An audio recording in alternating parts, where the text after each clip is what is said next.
Hello दोस्तों, कैसे हो आप?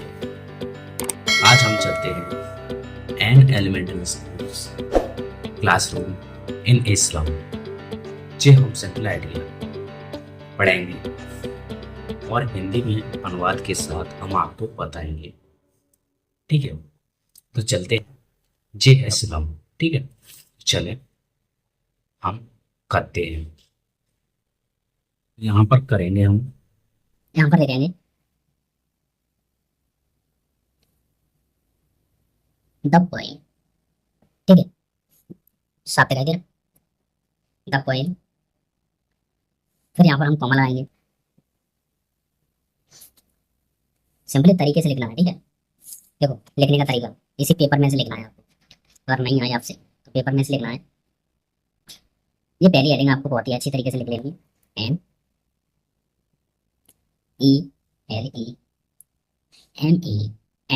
MELEMENTARY, elementary school. CLA, class. Room, NA, सिलम। ठीक है, इतना आपको कर लेना है और फिर यहाँ पर क्या करना है, कॉमा लगा देना है। ठीक है, कॉमा लगाने के बाद हम करेंगे इच ए सिलम। इच ए सिलम। इसमें ये बोला है मलय बस्ती के स्कूल की एक कक्षा मलय बस्ती में रहने वाले लोगों का सजीव चित्र है। ठीक है, क्या ये सजीव चित्र है? तो यहाँ पर पॉइंट लगाने के बाद चलेंगे हम दशमलव and teach children. CHILDREN, REN होता है। ठीक है, चिल्ड्रन हैव। स्पेलिंग आपको बहुत ही इंपॉर्टेंट याद होनी चाहिए। बहुत ही कमजोर बच्चे होते हैं, वो नहीं कर पाते हैं, तो स्पेलिंग का बहुत ही महत्व दिया गया है इसमें। स्पेलिंग आपको बहुत ही अच्छी तरीके से आनी चाहिए। हैव की बात करेंगे हम unhealthy.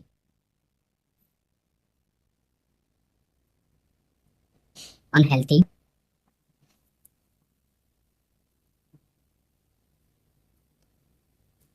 Girls in their in हेराइड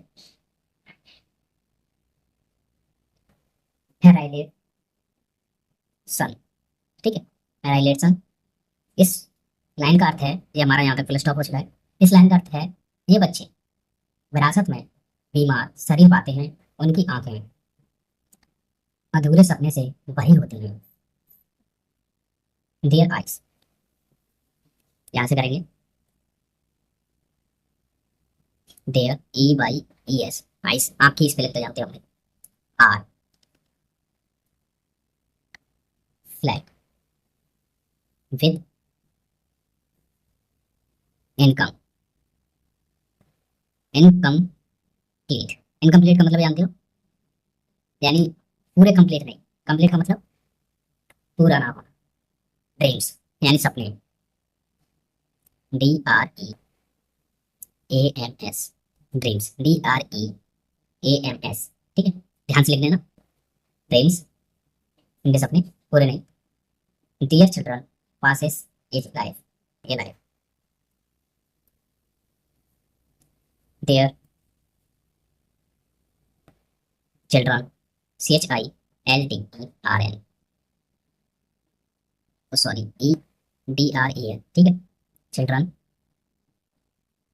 passes a life without फ्रेंडलिटीज।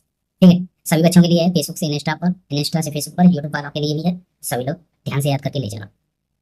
No one loves them their investment.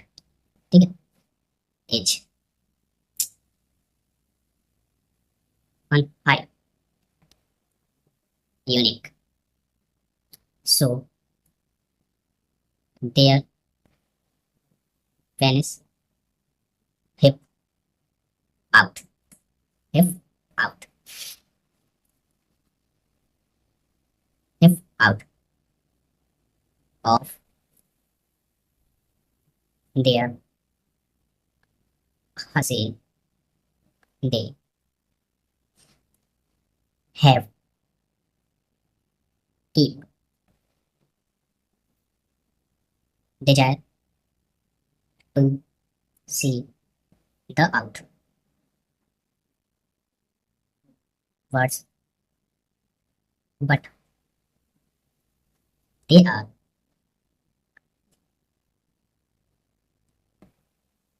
clamped in rocky slum. ठीक है. According the poet, the government is and taking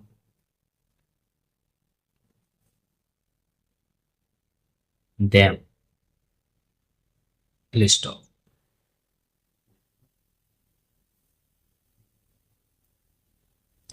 or he appeals that their children. ठीक है, फिर करेंगे हम children के बाद है हमारा should, SHOULD, should. See the out word, world. ठीक है, they should be in the close connect of nature and knowledge, KNOWLEDGE. ठीक है, क्या होगा? नॉलेज. देखो,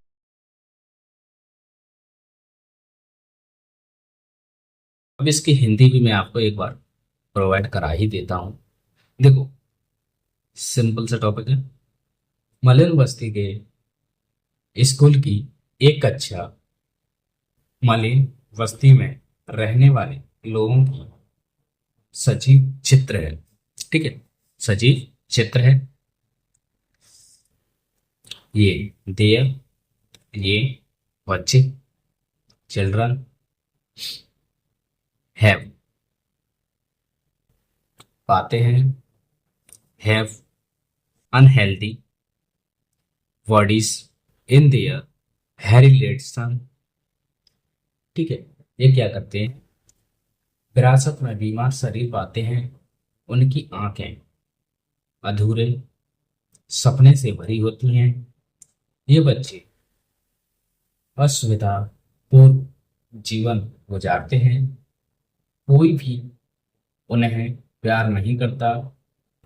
इनका पर्यावरण कुपोषित है, इसलिए इनकी हड्डियां इनकी त्वचा से बाहर झांकती हैं. त्वचा से बाहर झांकती. देखा होगा कभी आपने ये कंकाल से हड्डी वाला शरीर, आपने तो देखा ही होगा. ठीक है, वैसे के बारे में बात कर रहा है. वे बाहरी संसार को देखने की तीव्र इच्छा रखते हैं, किंतु वे धुंध भरी वस्तुओं में कैद हैं. कवि के अनुसार सरकार उन्हें नकार रही है. वह वहां निवेदन करता है कि इन बच्चों को बाहरी संसार देखना चाहिए. उन्हें प्रकृति के संपूर्ण में होना चाहिए तथा ज्ञानवान होना चाहिए, यानी नॉलेजवान होना चाहिए। Fluid the nature and knowledge. ठीक है, तो ये होगा आपका सेंट्रल आइडिया पूरा। सेंट्रल आइडिया के साथ साथ मैंने हिंदी भी आपको बता दी है, तो आप पूरा याद कर कर ले जाना। इतना टॉपिक्स आपको मैं बता रहा हूँ आपको 10 से 15 बार आपको लिख लेना है, और इतना ही मेहनत करना। 10 से 15 बार लिख ही सकते हो, क्योंकि एग्जाम आपके 5 दिन में 10 से 15 बार तो लिखने में ज़्यादा टाइम नहीं लगेगा। ज़्यादा ज़्यादा ये 5 मिनट का होता है, और आपको लिखने में मुझे लगता है शायद गुजारिश करता हूँ नहीं कर पाओगे इतनी जल्दी। 5 मिनट में लिख लोगे तो कुछ लिखोगे इस हिसाब से 2-3 बार तो याद हो जाएगा। लिख लिख के याद करना है, ये नहीं है बार बार रिवीजन नहीं करना। ठीक है,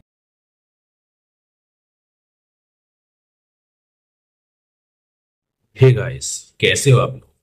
मैंने आपको आज बताया है written a central idea of any one of the following poems. ठीक है, तो एन एलिमेंट्री स्कूल्स के बारे में मैंने आपको इसमें बताया है हिंदी के साथ। आपको हिंदी के साथ मैंने बताया है, और ये हमारा सेंट्रल आइडिया। ठीक है, तो सिंपली आपको क्या करना है, जो मैं सेंट्रल आइडिया आपको बता रहा हूँ 10 से 15 बार आपको पहले एक बार लिखकर कॉपी में यहाँ से उतारोगे, एक बार कॉपी में। उसके बाद आपको 10 से 15 बार लिख के प्रैक्टिस करनी है। क्या करनी? प्रैक्टिस। गारंटी से कह रहा हूँ, आप ये 12th के बाद भी नहीं भूल पाओगे। अगर लिख के प्रैक्टिस करोगे तो 12th के बाद नहीं भूल पाओगे। तो आपको लिख के प्रैक्टिस करनी है, लॉन्ग आंसर से लेकर शॉर्ट आंसर तक सभी आपको लिख कर देखना है। ये शॉर्ट आंसर अगर आपको नहीं आते हैं तो लॉन्ग आंसर को ये ध्यान से पढ़ लेना है, मैं बताऊंगा आपको, जिसमें सभी शॉर्ट आंसर आपको मिल जाएंगे। लॉन्ग आंसर कराऊंगा, शॉर्ट आंसर ऑटोमेटिक मिल जाएंगे। ठीक है, तो आपको ये सेंट्रल आइडिया मैंने इसी में बताया है, और बताने के पश्चात ये था कि बहुत ही सिंपल तरीके से बताया है। हिंदी अनुवाद हो जाता है तो बहुत ही अच्छा होता है, और स्टूडेंट्स को प्रॉब्लम भी नहीं होती हिंदी मिल जाती है तो, क्योंकि हिंदी का महत्वपूर्ण कारण है। क्योंकि हिंदी में अब ट्रांसलेटिंग बुक्स भी आ गई हैं, पर उनकी भाषा सरल नहीं होती है, जिससे मैंने आपको बताया है। ठीक है, तो वीडियो को पूरा देखना, एंड तक देखना, तभी आप आगे बढ़ते रहें और अपना पेपर की एग्जाम प्रिपरेशन करते रहें। UP board class 12। धन्यवाद, आपको समझ में आएगा। ठीक है, मिलेंगे अगली वीडियो में, तब तक के लिए धन्यवाद।